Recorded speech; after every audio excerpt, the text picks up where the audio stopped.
All right, so welcome back for another episode of MB3 Sports Talk. We've had a lot to talk about.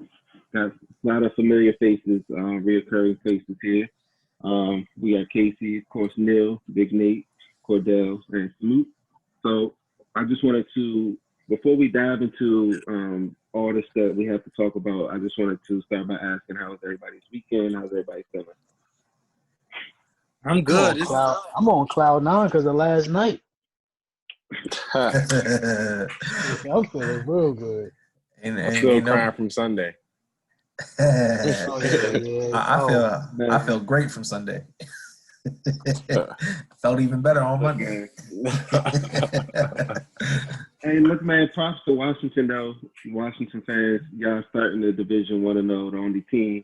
Start 1-0. I mean, it's week one. I'm not really too big on week one. Right, of course. Hey, if the Jaguars can win, hey. I mean, yeah, the Jaguars are upsetting teams. And, these preseason for the first 4 weeks.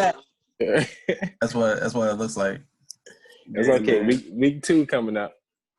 Yeah, week 2 coming up. But, after this past weekend, we had football coming back, but we had crucial games over the weekend as well in terms of basketball. We had last night we had a crucial game 7 on top of right behind rather a big game 1 between Boston and Miami. So I wanted to start there. What do you guys thoughts on that Boston and Miami game 1, and how do you guys think this series is going to fare out for these two teams? Well, I guess I'll start. I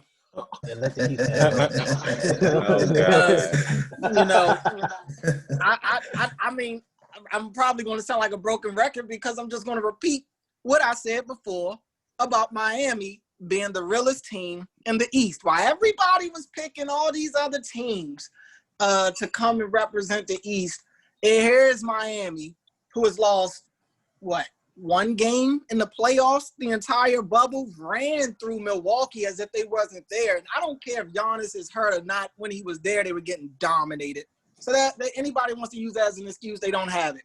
And then Boston, I was a little worried about Boston coming, and I was, because Boston has a lot of scores, and they're a very good defensive team. But the one thing about Miami that is so tough to deal with is this is maybe the only team in the league that plays all 48 minutes. And the NBA teams like to take possessions off. Players like to take possessions off. This is a Miami team that their biggest superpower is the fact that they're going to play harder than you. And you have a team in Boston that is young still, and they're very talented, but I question how tough mentally they are. And it gets tough when you're getting these 12-point leads and you think you're about to pull away, but nope, here comes Miami again. They cut it down to 2, or they take the lead by 1, and then Boston will go on another run, go up by 10. Okay, we finally put them away. Nope, here comes Miami again. It's a slug fight all 48 minutes with Miami, and that's just something that a lot of teams aren't willing to do. They're not willing to play all 48 minutes. So I still think that the Heat are going to win this series. I don't think it'll be as easy as it was with Milwaukee because, again, Boston is a very talented team, more talented than Miami. But I'm still going to take Miami to win because I think Miami has all the gray areas. I think Miami has a win in all of those aspects. The coaching, playing hard, even when it boils down to it. We saw it last night. Jason Tatum takes a bad 3 at the end of regulation to go into overtime. What does Jimmy Butler do when he gets the ball in crunch time? He's going to attack the basket. He's going right at your chest, and he's going to put the pressure on the officials. It's the little things like that that make me believe that Miami is going to be the team to beat in the East the way I felt all along. I want to know is are the Celtics getting Gordon Hayward back?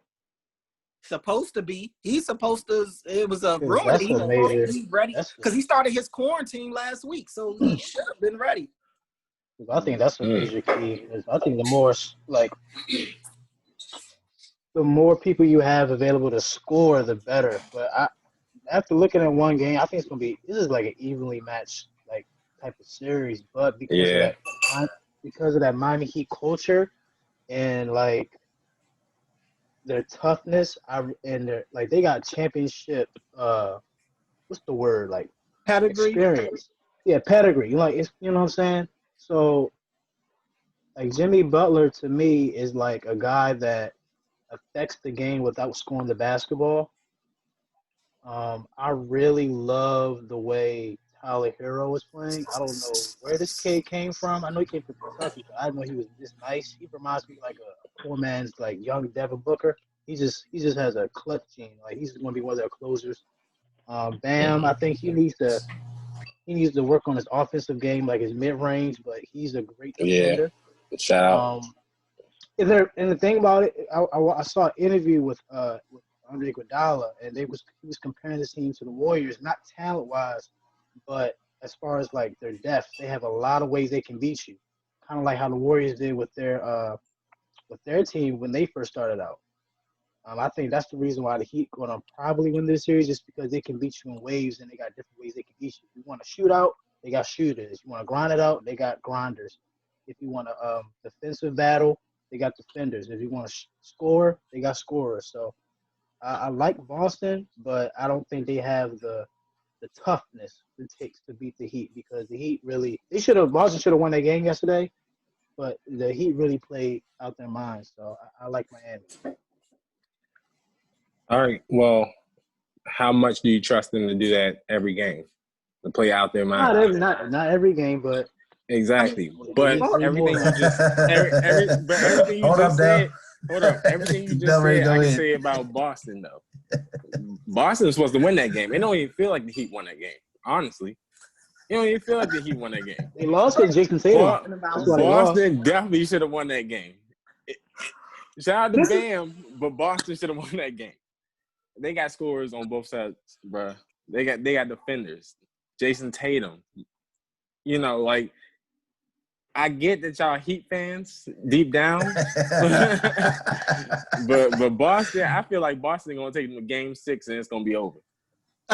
Okay, so first of all, to say it feels like Boston won that game, let me make it clear. No, I said it feel like the Heat didn't even win that game. I didn't see it feel like Boston won that game.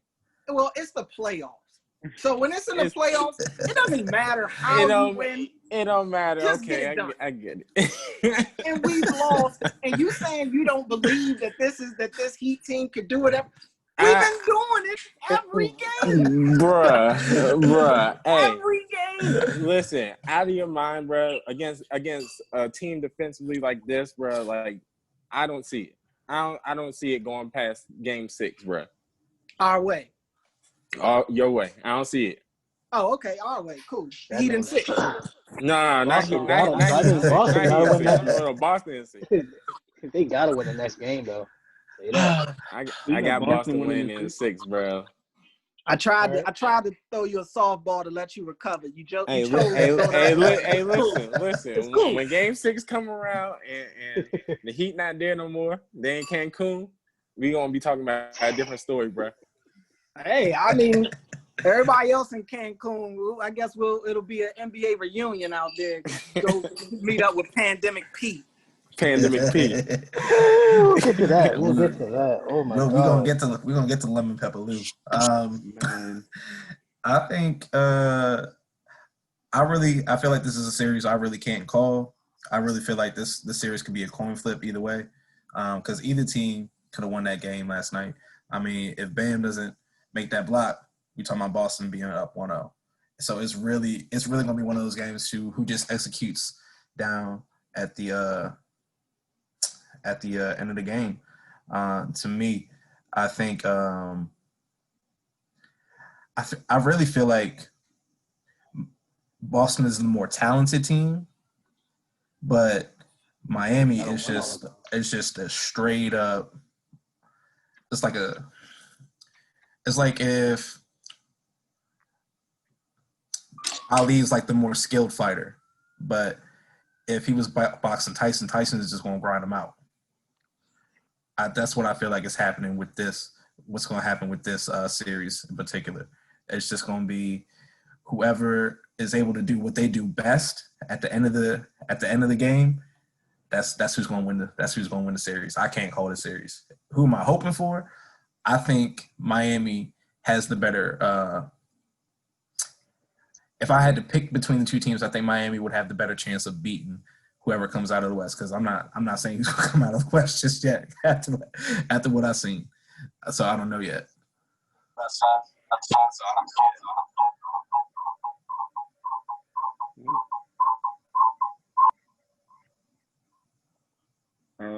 So let me start by saying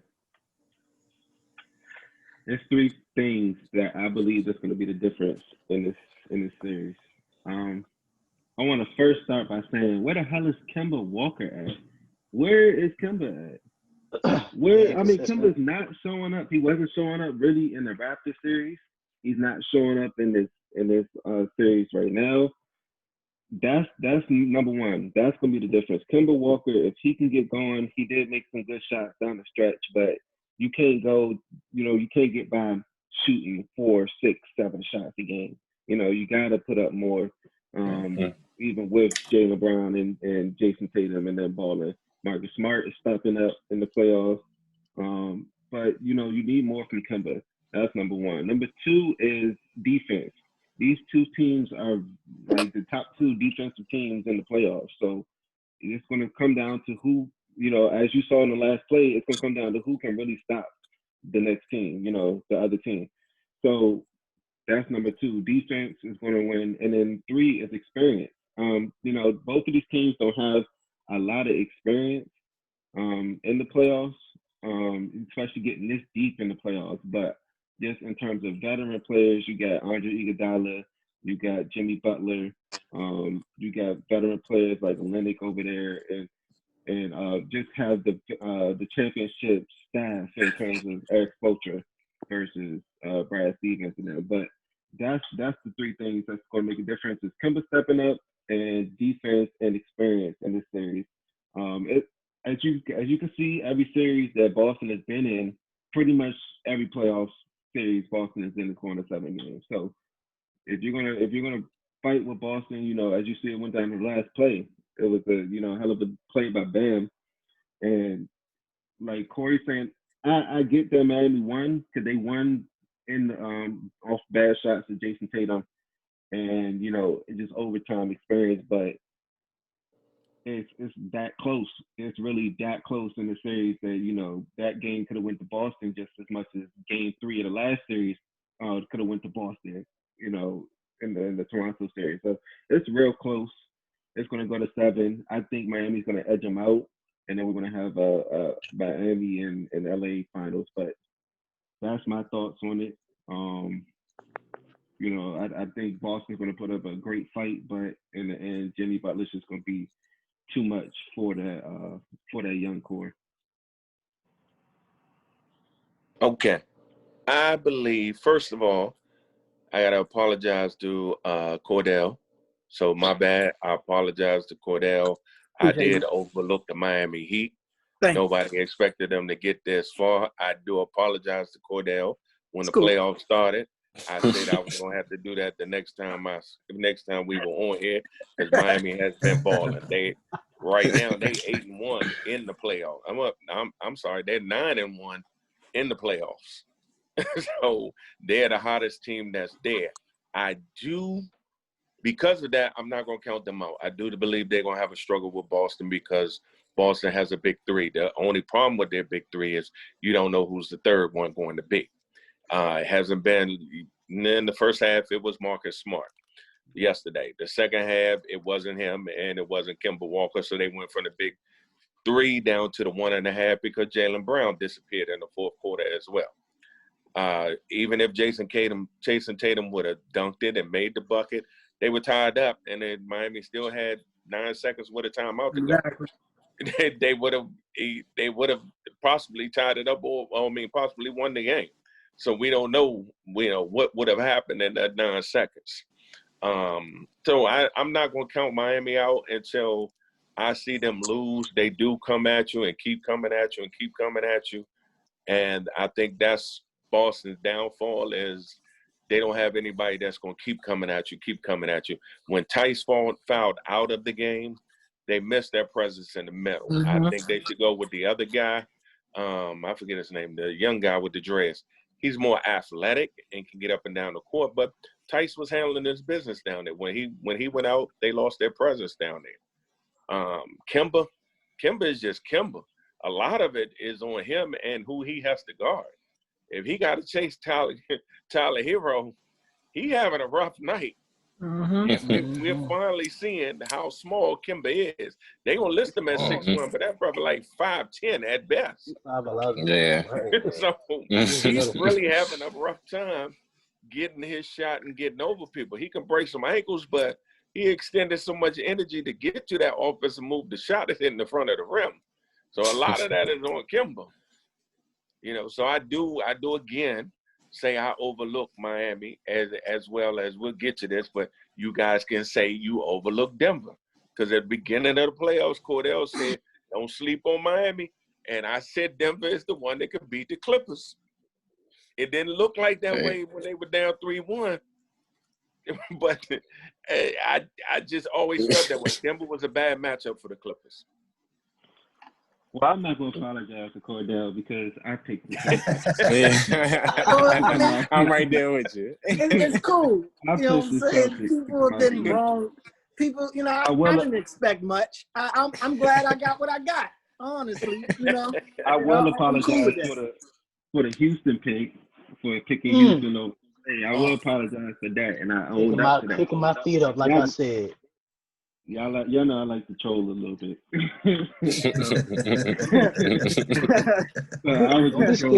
Don't be Skip Bayless Jr. But look, what I told Brandon last week is I said, you know, Brandon, you can love Melo and not hate LeBron. I said it's all right to do that. I was just trolling. Nah, I don't hate LeBron anymore. Anymore though. When he came back from 3-1, that's when I stopped hating him. I was like, man, I'm not talking no more bad about LeBron, bro. No more. Right? 3-1 against the 73-win team. I couldn't even say that. So. But yeah, that's pretty much, you know, this series. Boston and Miami, I think they play again tomorrow, and then we have LA and Denver. It's not the battle of LA like everybody was determining picking earlier in the season, way when Kawhi chose the Clippers and everything, man. I gotta take my hats off to Denver, man. 2-3-1 Let's talk about it. Deficit, 2-3-1 deficits in one playoff series, man. I know it's a bubble, I know and everything, but man, 2-3-1 back to back. And, you know, just to never lose that resilience against these tough teams, you know, Utah, especially in both game fives, I believe they was down at the half or headed into the fourth. So, you know, just to fight back, man.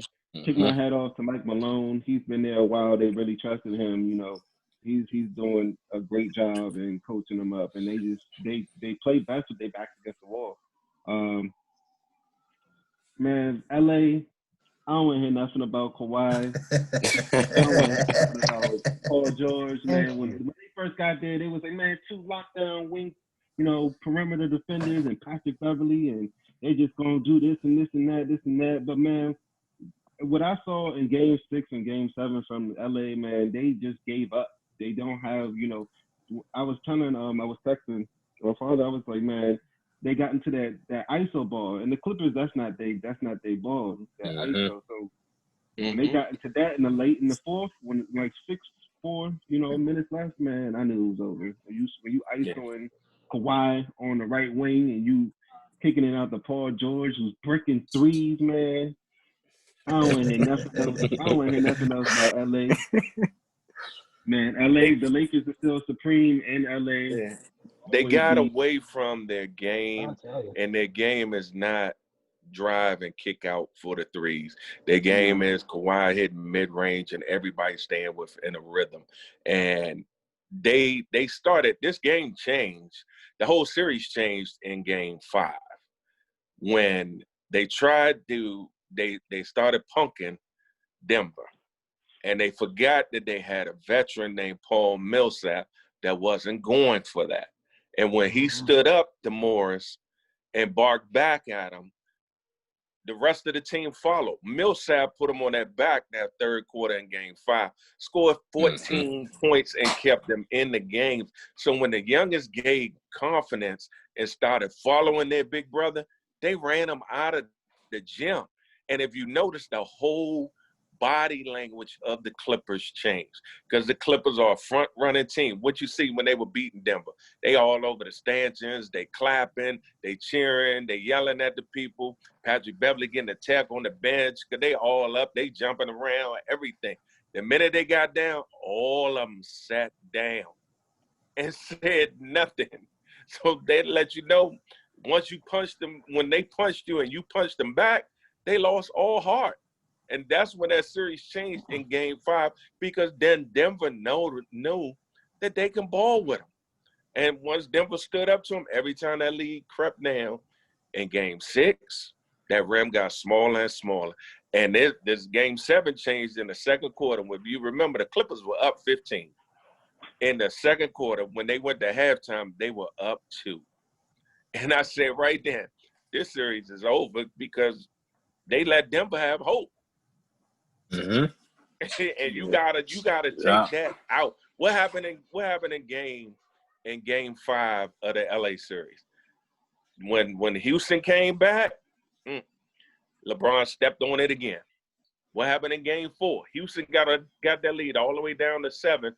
Frank Vogel didn't even call LeBron. LeBron got up himself, threw his towel down, and walked to the scores table. He said, "We're not letting this happen." Nobody on the Clippers did that. Nobody said, "Give me the ball and get out of the way."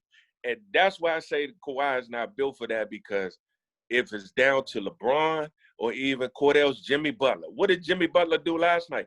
Jimmy Butler took the ball at the top of the key and went right at Jason Tatum. LeBron does that. Kawhi does not have that in him.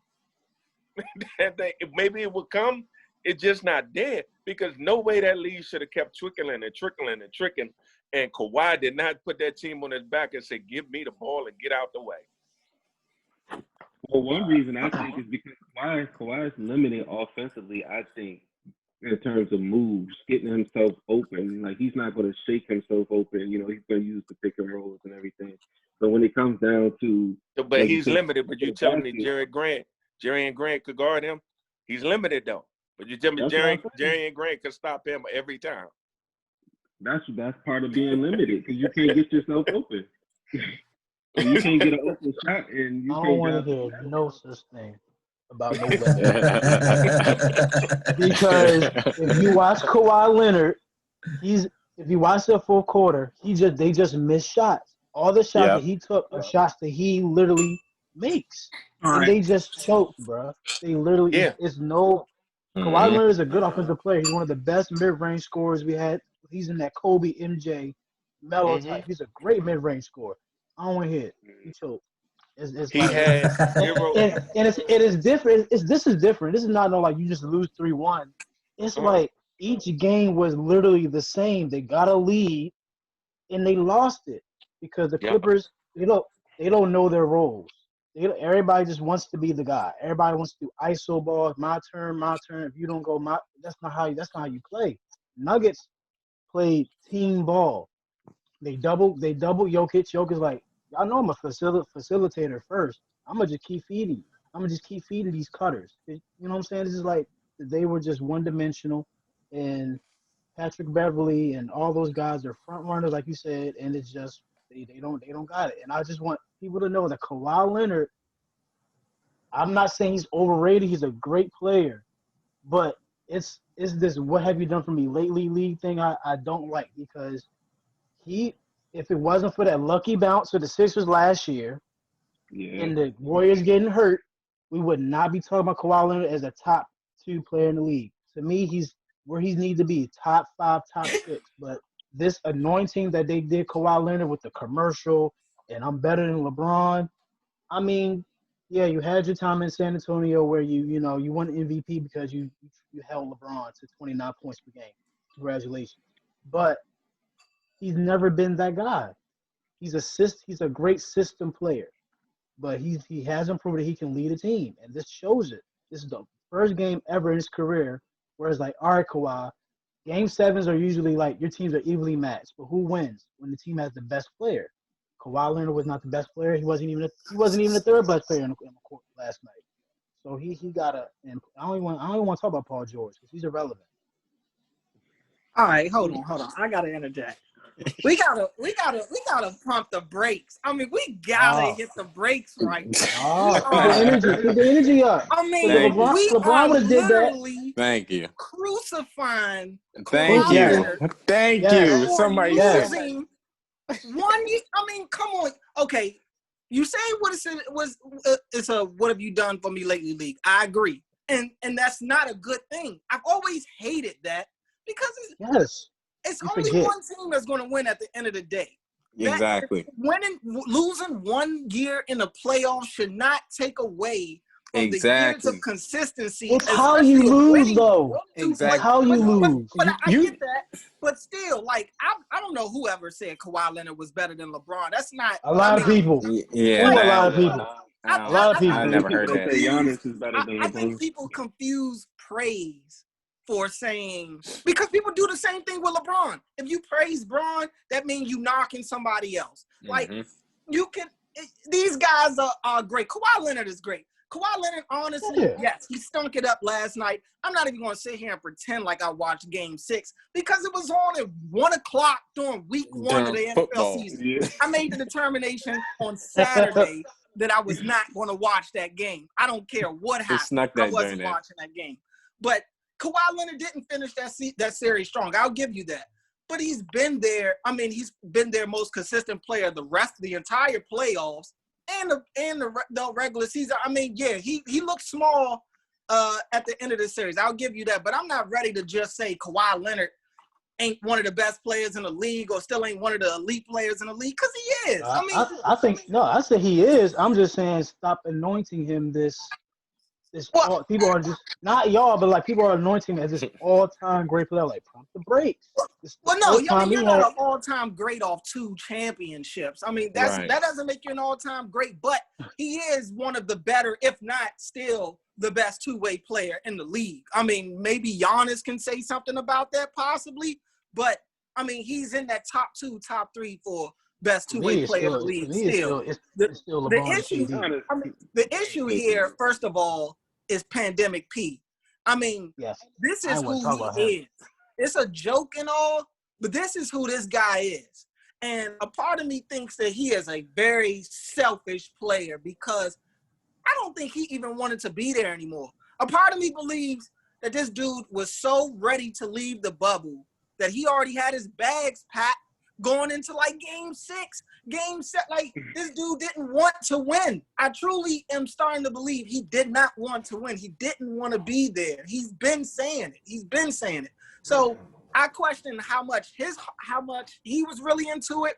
And Doc Rivers got to get a lot of blame. Doc Rivers has the most blown 3-1 series in the history of any coach. He has the most 3-1 series blown. So he has to like Marvin Lewis. He made no adjustment. He made no adjustment. He didn't take any kind of charge. He's out there getting out-coached by Mike Malone. Are you kidding me? Right. But, I mean, what are we talking about here? Like, that's what the game really needs to be passed on to. And I used to say the same thing when LeBron would lose in the playoffs. Everybody only wants to talk about LeBron regardless of what he did. But you got to look at the rest of them bums that didn't show up. You got to look at the coach that gets out-coached. I mean, the Clippers, it's enough blame to go down. Lou Williams was nowhere to be found. I mean, the role players, Marcus Morris, where was he this entire series? I didn't see anything from him. Stepping on shoes. That's what I'm saying. Like, these people, the role players are key in playoffs, I believe. I don't think everybody talks about the stars, and stars win. They do. Stars are the ones that carry the load. But without the role players, you're not even in contention. Role players have to carry their weight come playoff time. And everybody, I feel like, left Kawhi out to dry. Yeah, he stunk it up the last couple games. But even when he was playing well, he wasn't really getting much help. Definitely not from Pandemic. I mean, honestly, Lou Will's been trashed the entire bubble. Lou Will's been trashed. So the Clippers, I mean, I'm not ready to write them off going forward. Now, Next year is going to be totally different because the Warriors are back. And I'm going to keep saying it until people really understand what that means. Steph is going to be back next year. So everybody better have their fun this year, LeBron included. Everybody better have their fun this year because come next year, man, it's right back to your regular schedule programming for real. So I think the Clippers will be back. I think they'll be back. But, man, I mean, they have to be regretting that Paul George trade. They have to be because Paul George this is who he is. This is a guy who gets those shots. Him and James Harden are one and the same. The shots they take during the regular season, they're bad shots, but they go in. They go in the regular season. When you get to the playoff time, those same shots that they've been taking all year, just all of a sudden the rim got a lid on it. It's not that easy no more. These dudes get so lazy and they're so comfortable shooting 30 jumpers when in James Harden's case, James Harden is underrated for how strong he is. James Harden can get to the basket at any point in time. Same for Paul George. There's nobody that can check Paul George off the dribble. But yet he'll continuously jack up 3 after 3, no matter how many he misses. He doesn't care. He doesn't want to win. He doesn't know how to win in the playoffs. I'm tired of pandemic. I am no longer ever believing in anything that Pandemic P is a part of. That includes the Clippers. Why does he have shoes? Like, dude's a joke. Like, well, Dell definitely stole a lot of my thunder because I was definitely going to bring up Doc Rivers, and I think it's time to admit it. Like, Doc Rivers is a little bit overrated. Yeah. And I don't even want to say a little bit. Like, he's just overrated. Mm-hmm. Unless you give him 3 Hall of Famers and a potential Hall of Famer, like with the way Rondo was playing whenever he first got to Boston. Man, he barely did it in Boston. Let's be honest. He's an underachiever, bro. Like exactly. I mean, I think I would feel different about Kawhi if he didn't shoot at all in the second half, because that's one of the things I hold against LeBron. Whenever he disappeared against the Mavericks, like, I will never let him live that down. Like, you can't disappear in 4 straight fourth quarters, and I'm still going to call you the GOAT. Like, you can be one of the best or one of the greatest ever, but I'm not going to call you the GOAT. But if with Kawhi, at least he was trying to shoot. He just things just weren't falling. Paul George, I don't know what he was doing. I saw this when I saw the man hit the side of the backboard. I almost turned the TV off and walked away. Right, that was it. And it's not like the Joker was in front of him. If the Joker was in front of him, like, all right, he's wide open. No, it was just a wide open corner 3. Corner 3, wide corner, the easiest 3-pointer you can get.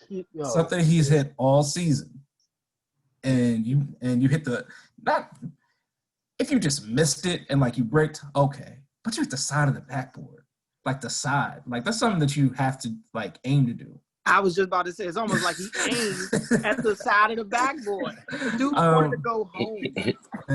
But I don't want to just keep throwing blame on the Clippers. I gotta give Denver some credit.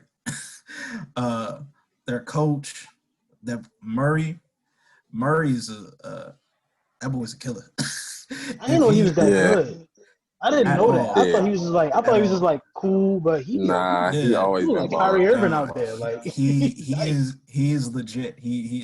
I'm not gonna say he's the truth, but you have to give him his respect. Nice. And I think it's just because of the market that he's in. If he were in, like, let's say LA, you probably see him more often, but because he's in Denver, you're not gonna really see his games like that. But they play at 10:30 at night, man. Right, exactly. So unless you either on the West so Coast, does LA, but LA just on ESPN and TNT every week. Exactly. So, I mean, I don't like. Yes, the Clippers had no business losing that series, being up 3-1. That's at that point, I'm blaming the coach. Being up 3-1, yeah, you can blame the players for a game, but you were up 3-1 as the coach. You got to take some blame to lose 3 straight like that. And you just saw him do it, so you know that if they feel like they can get on a roll, like that's it. But yeah, I two things that I picked up from this. One, Doc Rivers overrated. If he goes into next season, if he gets fired, I won't be surprised. I'm not gonna hold you. If he gets fired, I won't be surprised, and they turn the team over to like Ty Lue or something. I'm not gonna be surprised. But yeah, so Doc Rivers overrated. We gotta give Denver more credit. That's what I picked up from the game last night. Well, here's the thing on the Clippers. You at a crossroads. One, I agree with Cordell. I'm doing that a lot tonight. I don't know why. It happens more often than you think. You know, if everybody really was honest, everybody agrees with me. I agree with Cordell in the sense that I thought about it last night. We placing all the blame on the Clippers, and we can go down the list of saying Kawhi didn't show up, Paul George didn't show up. And yeah, granted, both of them had 5 points in the second half, and those 5 points were in the third quarter. Combined, they had 0 points in the fourth quarter between the two of them. And you can look at Jamal Murray. He outscored Kawhi Leonard, Paul George, and Lemon Pepper Lou by himself with his 40. So all three of them get lumped in there. Patrick Beverley, he played above his average. He did his part. He's going to be annoying. He's going to flop around. He's going to be the comment, everything else. Morris, I don't know where Morris was last night. I don't know if he showed up. The center, I forget the center's name. Dubak. I don't know where he was. I don't know if he showed up or anything. So there was a couple missing pieces, but you gotta at some point. This is where I say I agree with Cordell. You gotta at some point, because I looked at it last night. And I text Brandon, you got to put the blame on Doc Rivers at some point. That one, you were down and the lead was Denver was increasing the lead. They were putting their foot on your neck, and you went to the bench and pulled out Reggie Jackson, who hadn't played in 3 games. That was your answer. And Reggie Jackson proceeded to come in the game and throw up 4 quick breaks that had Kawhi looking at him sideways, and Denver wanted that. And at that point, Brandon was like, the series is over. I said, hold on, it's 7 minutes. And that's when they put in Lou Williams at the 7-minute mark. I mean, that's when they put in Reggie Jackson. And then he proceeded to come in and throw up bricks. Because at that point, it was 7 minutes left, and they were only up 13. I said the Clippers could get hot and pull something out. It could come down to the stretch, and then it comes down to leadership and whatever. But once it got to under the 5-minute mark, I said this one is over because they just gave up. Their body language just totally said, we don't have nothing left. And when Joker stole that ball at the top of the key and threw it ahead to Jerry and Grant, and he slammed it, and at that point it was 100-80. The whole stadium was quiet, and they in the bubble. Even their fans weren't even cheering. Trying to hype them up. All fans are sitting here like this, right? And ain't nobody hyping you up. Smooth, you and Brandon ran track. Y'all up in McNamara. Some Riverdale parent is yelling. Ain't nobody yelled. Everybody sat down and said, "This is it. We not doing nothing else." I'm like, this is crazy. Even Doc Rivers sat down because I firmly believe that Doc Rivers, the way this team was constructed and the personality that they took on was not Doc Rivers. They took on a little bit of Sam Cassell's personality of being in your face, barking at you, getting you out of your game, trash talking you. Doc Rivers ain't never been really a trash talker. And you could see at some points he was telling people, I think in one game he was telling, all right, Patrick Beverley, knock it off. All right, Pat, knock it off. And then because he was tired of hearing all of that, because I never thought that it was his team, that he was comfortable in the style that they were playing with the bullying, the gesturing, the yelling, the talking about people. I never thought he was that way to do it. And in the future, they basically handicapped. Man, they gave a king's ransom for Paul George. They gave away 3 first-round draft picks, swapped two second-round draft picks for 2 years, and gave up 3 players. They talk about the ransom the Lakers gave up for AD. It's greater for the Clippers. And they got nobody coming back. And now they got to get Montrezl Harrell underneath the cap. They got to decide if they're going to keep Lemon Pepper Lou. And then I don't see them getting back this way with this style that they got. And they got to decide if they're going to keep Doc Rivers, because if they keep Doc Rivers, Ty Lue is going to get another job. So in order to keep Ty Lue as the successor, you may have to get rid of Doc, because Ty is going to get a job this summer. He almost had the Lakers job. They just couldn't agree on years. Ty wanted 4 years, and the Lakers wanted to give him 5. No, he wanted 5 years, and the Lakers wanted to give him 4. So he's going to get a job. So you got to decide, is Doc Rivers the answer or not? I mean, this ain't like the first time Doc lost 3-1. This ain't the first merry-go-round for Doc. No. And not to interrupt you, but Doc put the team together too, right? He's still the GM, right? Yes. Yes. Yeah. I mean, you got. But that's the thing about this league, like how quickly you're to blow up a team like this. Like they are a 50-win team, you know. So for you to just get rid of Doc Rivers, y'all just made the playoffs. It's only been a year y'all had Paul George. How y'all just going to sit there and get rid of all these pieces, and then you don't have any first-round picks. Your cap is low. You know, you got to kind of just run it back. You know, with the team you already have them gel. Oh yeah. You know, no more barking. You know, try and be in Doc Rivers. Basically, his image up into the playoffs, and then try to run it back. 3-1 can only last for so long. You know, and just like when Cordell was talking, I was like, this is kind of like Marvin Lewis. This is like just getting to the playoffs, always losing. Getting to the playoffs, always losing. It's got to happen 1 year. You know, but and they got to do something. Right, Smoot. You may just have to run it back with the squad that you got, because that's the only thing that I agree with Paul